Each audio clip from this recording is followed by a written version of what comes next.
This community is a historical neighborhood. It's been here since the 1800s. Many of the people in this community were part of the neighborhood that would feed its community, part of the Black Panthers. I mean, just a whole community of people. This was once a thriving blues community. So if you can imagine people, it was barbecue in this community, fish. You could come down here and get, just any type of down home food that you want to get. And now those stores are, slowly dwindling.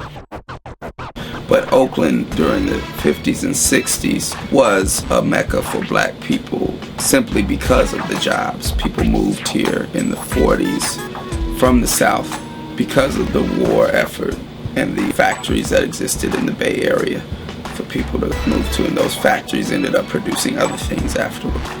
They quickly were shut down. It left a large section of the working class, mainly Black people in the Bay Area, having to find other forms of income. There hasn't been any big production jobs for Black people in Oakland for a good 40 years when plants started closing down and being moved to Mexico for cheaper labor. It used to be that since they did have some industry in Oakland, they needed Black people to be close to the factories and things like that. We don't got that anymore. So we don't need the Black people in the cities anymore. We know that one way that gentrification works is by saying to people that may be consciously or unconsciously racist that you won't have to deal with these Black people that are here. They're either going to be gone or the police have them locked away and scared enough to not come out. When you look at what City Repair has done with corners, this is very interesting because these corners are well utilized all the time. And there's a sense that the corner is a place for show time, so to say. It's a place for fashion. It's a place for conversation. But it's never really a comfortable place because you can have enforcement coming at any time. People will call the police on people if they see a bunch of young Black people hanging out on the corner, and just call the police. The police will come and harass people and this and that. And even if nobody gets arrested for having things, after a while people are like, I'm not hanging out there. That in Oakland they had 350 cops just 3.5 years ago. Now they got 1,000 cops patrolling Black people.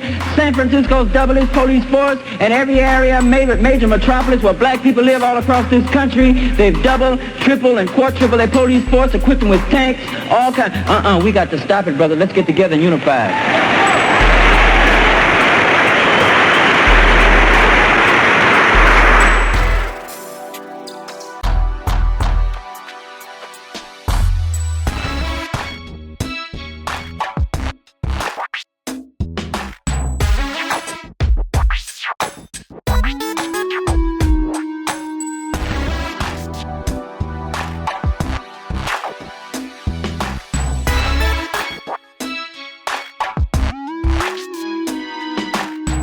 The first thing I thought was, seriously, it's like a new revolution. I thought of communities becoming involved in something that they hadn't ordinarily become involved in before. It seemed like a movement that this community had seen before, but in a different sense. It meant that there was more connectivity between each other. There was more communication.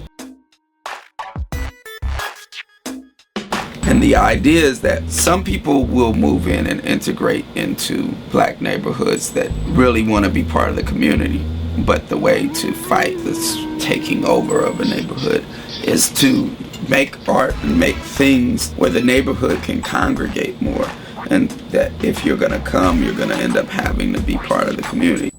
So if we create art and create things that make more community, rather than just beautify the property, but beautify the ways that we can interact with each other, then that will in turn beautify the landscape and the property too.